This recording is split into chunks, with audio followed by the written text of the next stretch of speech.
Good morning, good day, or whenever. My name's Graham. I want to debunk the idea that aliens somehow came along and altered the DNA of humans.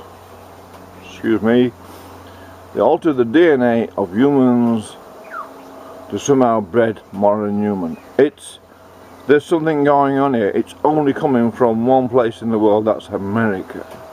And it's America's well known to some of us for one thing: hysteria. It does hysteria about all sorts of things better than anyone else. It went into imaginary wars, created hysteria. It imagined a war and it created one in Iraq. It created one in Vietnam. It imagines things and it creates them, and all people get behind it or against it. And it does now. It's doing it with aliens. There's people on there, and they've never seen an alien. There's nothing. I'm totally not against the idea that there's flying saucers. I've seen them. I've got a telescope. I observe the sky an awful lot. I'm in a good place to do that. And I've seen things in there that you cannot explain as commercial aircraft or even normal military aircraft.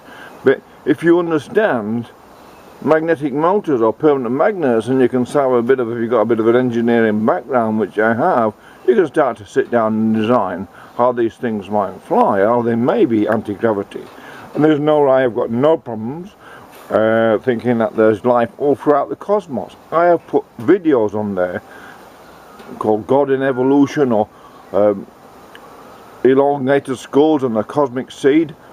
I have no problems with that life is scattered throughout the universe, and that people may visit our planet, and one day we may visit other planets. I don't have a problem with that. I have a problem with the fact that I understand evolution extremely well, and I don't have a professional studio to demonstrate this. But if I had a place to do this properly, I could then show it's impossible. No matter what anyone says, there's something going on. No matter what anyone said, it's impossible that aliens created modern human, because how modern human came about is far more complex than just programming a DNA, because of the amount of different type of human on the planet. You can't answer that one by saying we created a modern human somewhere, like some people are saying, in Africa or wherever it happened, to get gold out of mines and stuff like that. Well, you know, these are good stories, and they're very interesting and entertaining hours for people who have gone, are interested in this sort of thing, and ancient aliens. I like listening to all that and the mysteries that are involved. You create a mystery involved in this by ancient buildings and say, well, look, aliens must have done that. And that is the clue, that aliens didn't, and they don't understand evolution and the amount of different cycles we've had of being developed as a humanity, developed as a people, and then it's been decimated. Our development has been decimated due to catastrophes and cataclysms. So that's the change in technical evolution has happened through different stages. Now we've got a more different technical evolution from ever since the Vatican, was sort of taken off the back of the people in the north, and they got into invention and discovery for themselves how the universe worked. And Isaac Newton's one example, for example. Now, all the different people, say the Chinese, and all the different people across the north part of the world, you can see, because it takes a long time to breeding a trait that gives you the Chinese looking people. And the spread of this earlier, if you like, the earliest hominids were far further back and far further dispersed across the planet. This is a story that's not understood by science, is the dispersal of early hominids what had if you like, a signature protein, a signature DNA that then was allowed to then be transferred into future generations and into future breeds, that then the signature DNA is still there, and the future, say, maybe 70,000 years, like in the Australian Aboriginals or the Nicobar Islands, Andaman Islands, 100,000 years they've been isolated. We can still breed in with them, and that tells you, that is alone tells you in a way how the dispersal and different races were created, but we can still breed within each other because of this signature DNA that is in all hominids, and it goes right back before the chimpanzee. It goes right back. We are 98 or something % of our DNA coincides with chimpanzees. Well, what does that tell you? It tells you that chances are we can make babies with chimpanzees, although I for one am not willing to try that. But there's something going on, and it's only happening in America, where they have this, we're all, the aliens are going to save us. Well, Americans maybe are desperate people or something, because they they don't understand. Well, lots of them just don't understand evolution at all, and this is someone's playing on the fact that most of the people just don't understand evolution, because it's difficult to explain unless you spend a lifetime understanding it. And also, you need to understand things like quantum physics. What does that to do with evolution? It's to do with how the inference and dissidence within the environment affects the quantum field, or the field around the DNA.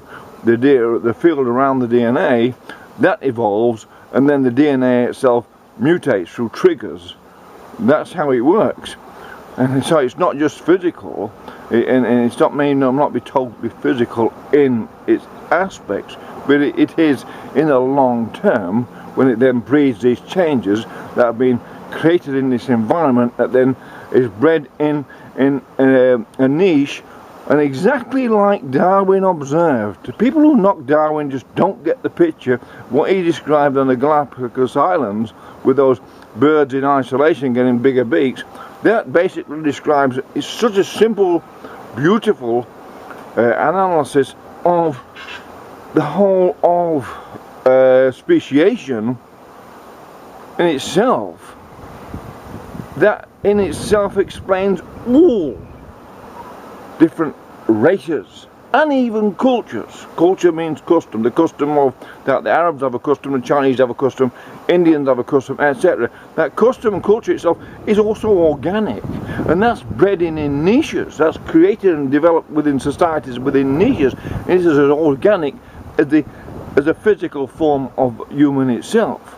Now, to say that 400,000 years or whatever, that humans become modern, I have no problem with humans being modern for a long time, a lot further back than what scientists say, because you can't establish an evidence that would totally validate anything they say, because of the massive amount of disruption to the progress of all life, not just human life.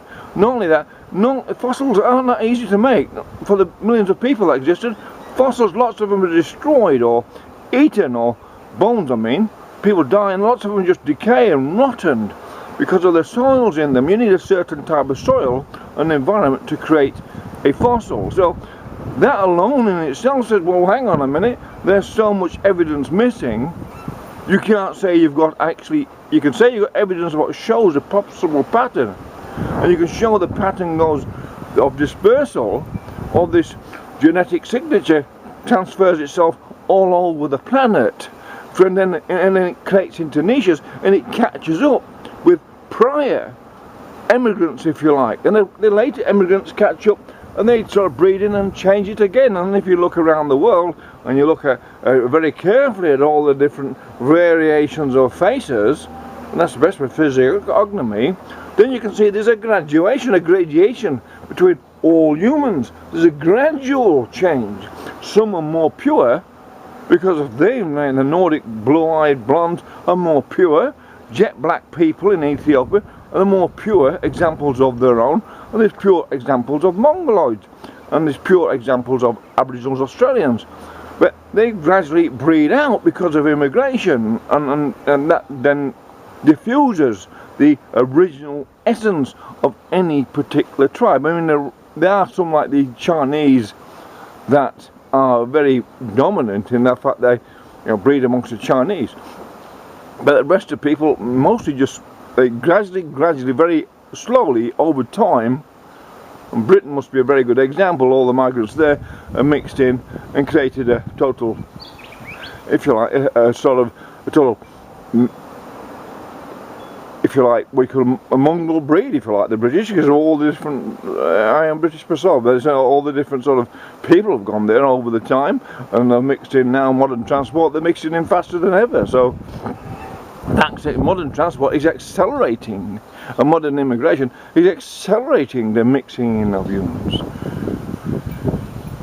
But to suggest aliens and all those people are doing this, they've not met an alien. There's something deeply suspicious here, and they do not understand evolution. All these people on the YouTube saying, I'm not going to name any of them, but all these people saying on all their programs talk about aliens all the time. I am deeply suspicious that all American, and they're all creating a atmosphere, if you like, for expectation of this, and that anything that comes out of America, God bless America, I love Americans, but anything that comes out of there, I am deeply suspicious about, and I suspect everyone ought to be, because America plays with the mind of its own people for its own nefarious purposes, and it plays with the mind of the rest of the human race, and that's what they've been doing. And I, for one, as an observer of humans, an observer of human race, see Americans just as the same as every other breed. They're out to look after their own benefit, and in a way, even if there's this great, the elite behind this, the elite, whoever they are, not bother naming them, the elite, that just proves thereafter their survival is more important than the rest of humanity. So they create, and they got the power and ability to create this, if you like, illusion that we're going to have a God returning, the aliens return to save us. Save us from what? What? Save us from America? Save us from what? Poverty? Save us from what?